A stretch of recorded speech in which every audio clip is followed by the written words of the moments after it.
Hello and welcome to day 10 to this series where I'm showing what foods I eat to lose weight and, as a positive health consequence, reverse type 2 diabetes. So on this channel I promote a lifestyle to help people lose weight and also improve their health. And yes, this is a channel based on a vegan, high sugar, low fat, low protein lifestyle. Okay, so it's a lifestyle. So the foods that I recommend, it's not dieting, it's not a fad diet, and I'm going to show you the foods that you can eat that taste nice, and you can eat as much of them as you want, and you will lose weight and you'll feel good inside. And I'll just show you firstly what I look like. So I say the foods that I show in this series help you to lose weight. So firstly, you'll be wondering what's going on here. Well, I'll show you that in a moment. So firstly, I say that the foods that I'm going to show you in this video help you to lose weight. So this is what I look like every day. Yeah, every day, eating as much of the foods I'm going to show you. So low fat, low protein, high sugar or high carbohydrate. So yes, some of this scary white stuff here. And the positive consequence of eating like the way I'm going to show you, you'll reverse your type 2 diabetes, 100%. And this graph here, this is a CGM. This is a continuous glucose monitor here. So this is a Freestyle Libre 3 Plus, and it's linked to the app on my phone here. And this is day 10, the graph for day 10 of my blood glucose levels. So this is in millimoles, and this is for a 24-hour period for day 10. And you'll be able to see this is not a graph, okay? The graph that you see here, this is not a graph of someone that is diabetic. So to explain quickly, because I've got some ice lollies here, yeah, and they're melting.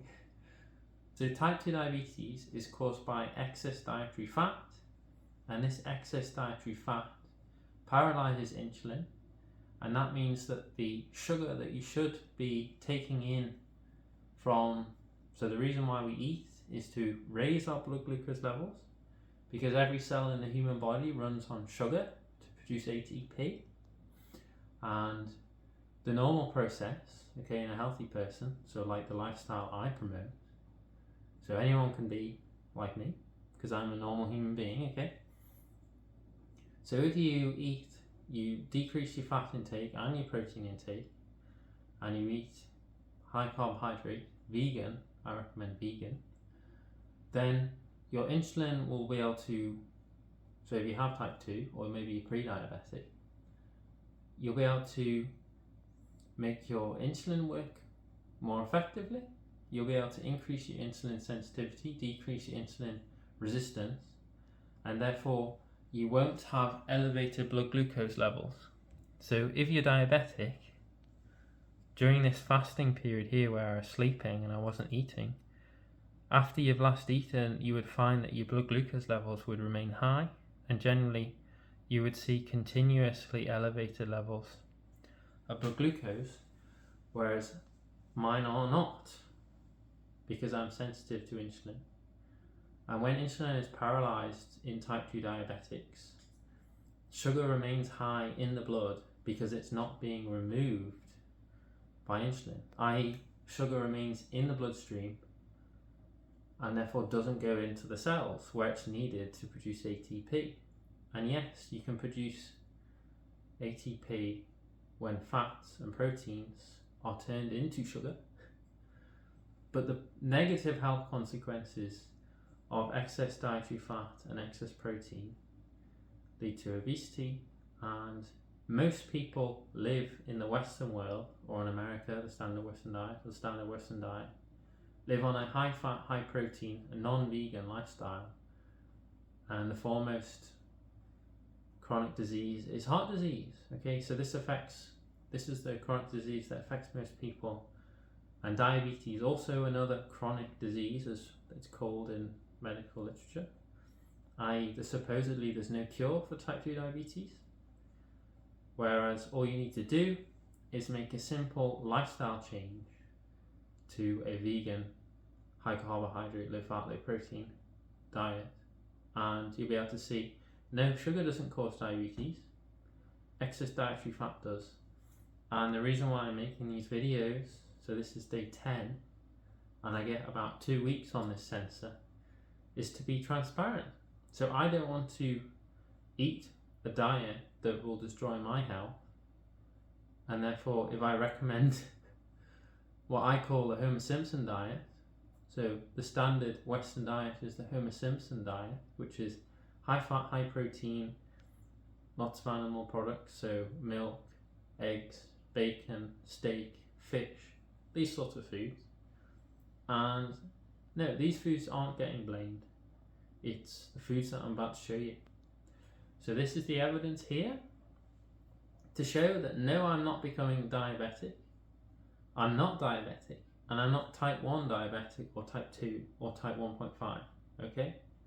So you'll be able to see, and I'll show you what I've eaten, in order to not have elevated fasting blood glucose levels. So I didn't have elevated fasting blood glucose levels. And yes, it might look like, inverted commas, there are what's called spikes or blood glucose spikes, okay? So blood glucose spikes are not important for health. What is important is making sure you're fasting blood glucose. So when you're not eating, are your blood glucose levels still elevated? Or after you've eaten, and you have had a blood glucose rise, does your blood glucose levels come back down to the normal range, the normal healthy range? Or do they stay elevated? So for example, maybe over 10 millimoles for hours. So as you can see, my blood glucose levels go up and then they come back down. So to me and to you, that might make it look like it's a spike, which is bad, but it's not. That shows my blood glucose levels are being maintained by my body. Whereas if they're elevated and chronically elevated, constantly elevated after you've eaten, then yes, something is wrong, okay? So first of all, I had a nice big bowl of white rice. So that's what this increase was here. So this is, 600-700 gram bowl of white rice, some sweet corn, and there's some nice herbs and spicy tomato sauce there. So that's a standard meal I have and I recommend. And I really do love sweet corn.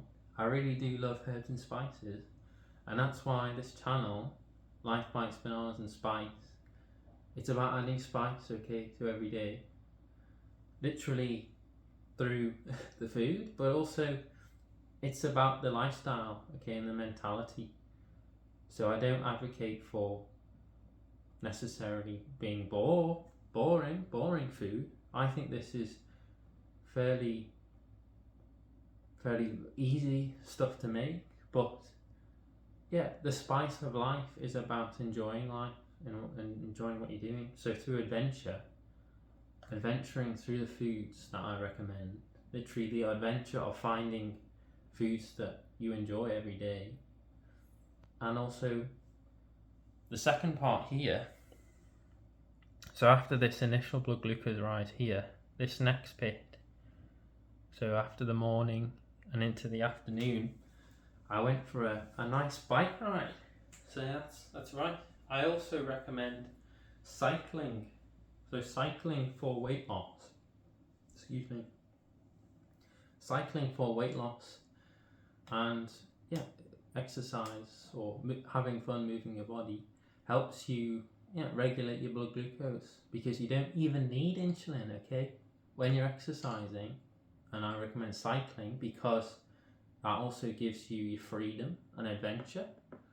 Add spice to your day, add spice to life. And yeah, you don't even need insulin to help regulate when you're exercising. Okay, so glucose will move into your cells because the protein transporters, so the glucose transporters, will take in sugars. So yeah, being sedentary also is not healthy. Okay, it doesn't help increase your health being sedentary. Whereas if you have fun moving your body along with these foods that I recommend, you'll enjoy life more. You'll feel better mentally and physically. And I power that through sugar water. So make up some sports bottles with some sugar. So I recommend at least 100 grams of sugar an hour in order to not bonk. So bonking is when you run out of energy and you become hypoglycemic. So you're running out of glucose. So you feel all wobbly and you start shaking and it feels like the end of the world's coming and you feel terrible. And also to stop cramping.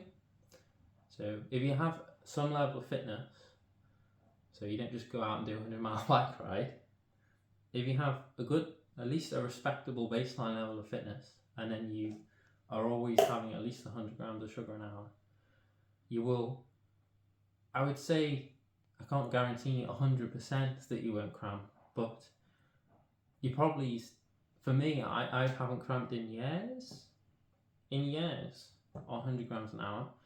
And you can check out another video. So I'm here in the UK and we recently had a heat wave and I did almost 5 hours in 30 degrees, which is normal usually, 30 degrees for 5 hours in the UK.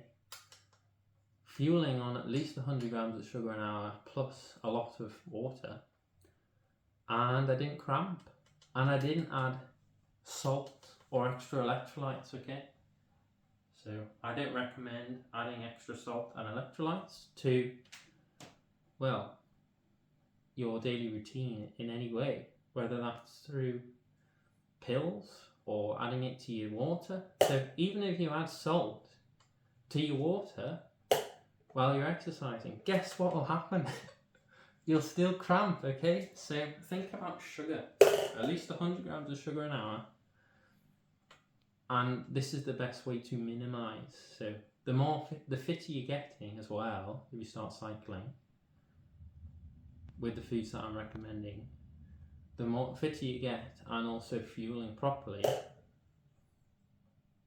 essentially you'll get to the point where I would say you're not going to ever cramp. Okay, as long as you don't suddenly do you're overreaching in your training or what you're doing physically, and you're fueling properly, there's no reason to cramp. Okay, isn't that an amazing feeling? It's amazing not to cramp. And then after I'd done my 3.5 hour daily dose of freedom, okay, so cycling is your daily dose of freedom, not purgatory or hurting yourself for some sort of elusive fitness or health benefit. The health benefit is the freedom, so that improves your mental health, which will, if you improve your mental health, you improve your physical health, and it works both ways, okay? So the more you improve your mental health through, I think cycling gives you an amazing sense of freedom. And yeah, if you swap out the bicycle for your car, monetarily, financially, you'll reduce the stress on your lifestyle because cycling is cheaper, so it saves you money. And also the way that I'm showing you should eat, this also is cheap. You know, anything can be expensive if you choose for something to be expensive, but yeah, generally this way of eating is cheap. The vegan rice, so I've already shown you some rice, some corn. Rice is the cheapest food on the planet per calorie, for the calories you get. Cheapest food on the planet by rice. Corn, also very cheap. Sugar, white table sugar, cheap as well. I'd recommend organic is good, but again, organic can be expensive or more expensive. So after I'd had, yes, my cycling, my exercise, I then ate again, and again I had something that looked again a bit like this. So some white rice, some nice tomato sauce with the spice, and also with my bowl of rice each time I would have something like this. So some orange juice. Orange juice is good. And also during the day as snacks, okay, if it's not orange juice, you could have some juices like this. So juices like these are great. Personally, I really enjoy fruit juices. Orange juice is good. You can get it fairly cheaply. These processed things where they're crushed, and there's lots of different fruits and some vegetables. So crushed mango, passion fruit, banana, lemon, apples. It's got some carrot as well. This one's got kiwi, cucumber, spinach, ginger, banana. And yeah, they taste great, they digest amazingly. So this way of eating, you don't get bloated, you feel amazing. And the lifestyle that I say that people always fail on, whether it's vegan or trying to be healthy, is fearing sugar. And when you fear sugar and you cut sugar out of your lifestyle, so I say this is a lifestyle, not a diet. It's a way of thinking, it's a mentality around focused on health, but also energy. So if you have energy, you feel good, you can do things in life, you can enjoy life, and sugar gives you the energy. So here's some vegan gummy sweets. I also recommend stuff like these, foods like these, sorry, and I might have them while I'm out having fun on my bike, while I'm cycling. If you want to do running, I don't necessarily recommend running initially for weight loss, because if you are heavily overweight, you can injure yourself, injure your joints, especially your knees and your ankles. So that's why cycling is amazing, because you can be very heavy, overweight, over fat, and you won't suffer from getting injured while, if you, let's say, you're 250 pounds, which is 50, 60, 70 pounds overweight for you. That is going to cause some damage if you initially start running on that extra weight. Your body just isn't built for taking that. So I recommend cycling because it's a low impact sport. And in the evening, I would have something a bit like this. Oh no. If you had to see my thumbprint, it only stays on for 10 minutes. So I'd have something like this, some vegan ice lollies, again low fat. And yeah, they're great, especially now in the summer. They taste really nice in the summer. So yeah, I'd associate summer and sugar together, because that feeling of refreshed, when you get refreshed, when you have something like this as well in the summer. And so as you can see, I'm lean like this. So I was about 35 kilos this morning, and yeah, I'm even lean at Christmas. And my leanness, so how lean I am, I always have like a baseline of being lean, and then the more cycling I do on top, the leaner I get. So the leanest I was this year was around 62 kilos or under, when I was doing a lot of cycling. I haven't been doing much recently, and in fact I haven't done nearly as much as I did. So you're always going to be lean. So this is what I look like without much exercise at all. And yeah, if you're doing more, the more cycling you do, the more you'll be breathing out the fat. Okay, so CO2 is the main breakdown product from fat. So that's why, okay, when you're running or cycling and you're going, when you're breathing heavily, you're breathing out more fat, okay? When it's breaking down in the body, CO2 is being released, okay? So also water. is another breakdown product, but obviously you can't see that. But it's funny, isn't it? It sounds so ridiculous, but yeah, you're breaking down fat and you're producing energy, yes, and heat, but the main breakdown product is CO2, okay, gas, okay. So when you're exercising, keep your mouth open. Don't go around like this. Okay, don't think you look cool by keeping your mouth closed and thinking you're looking professional. Okay, if you want to lose weight, get your mouth open and start breathing. Okay, get the oxygen in, the sugars in, and the fat and the CO2 out. Okay, so there, as you can see, I hope you enjoyed the video and you could see that I'm lean. I'm always lean. And you'll be able to see other videos on the series. It's day 10, so I've got another 4 days or so to go on this sensor, on this Freestyle Libre 3 Plus. So it's a little sensor like that. It almost looks like a little coin, and it goes on your arm, and there's a little needle on the back, well, quite a big needle actually. Goes into your arm, so recommended up here on your arm. And I wouldn't recommend using one if you're type 2 diabetic. I'd recommend eating like this, therefore reversing your diabetes, and then you won't need to use painful, intrusive sensors like that, or any intrusive sensor to test your blood glucose, because you won't need it anymore, okay? So vegan, high carbohydrate, low fat, low protein. And yeah, people say, well, it's a load of rubbish what I say.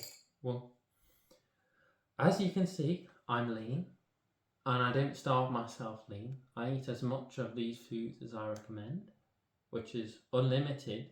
Eat to feel full. So that's why I eat that much rice every time. I can hardly lift it, so heavy. And yeah, and it makes you feel full and gives you the energy that people are looking for in life without needing to use drugs. Okay, so I don't recommend stimulants like caffeine or coffee. You won't need it when you're having sugar. And yeah, so I'm always lean. You can see I'm not diabetic because the graph. So that's me being honest and showing the truth in the CGM data. And most people do not live on so most people are not vegan, they're not high carbohydrate, low fat, low protein. Most people live the standard American or standard Western diet, which is high in fat, high in animal protein, increasingly low in sugar, so everything is becoming sugar-free. Generally, the Western way of living is spreading around the world, so China is now seeing a dramatic increase in diabetes, type 2 diabetes, and so millions and millions of more people, and millions of people every year. So as globally as sugar intake is going down, fat intake is going up, and diabetes rates are going up. So fat intake is going up, sugar intake is going down, insulin stocks, i.e. the markets for insulin, diabetes industry, it's generating more money. So yeah, I help people understand a bit how the world works as well on this channel. So yeah, if you want to escape the prison system or the modern healthcare system and escape the pharmaceutical industry, so escape from needing your insulin injections and your metformin and being worried all the time, then yeah, simple lifestyle dietary change. And yeah, the reason why sugar is said to be the cause of diabetes is because a healthy population therefore wouldn't be diabetic. So if you ate like I did every day,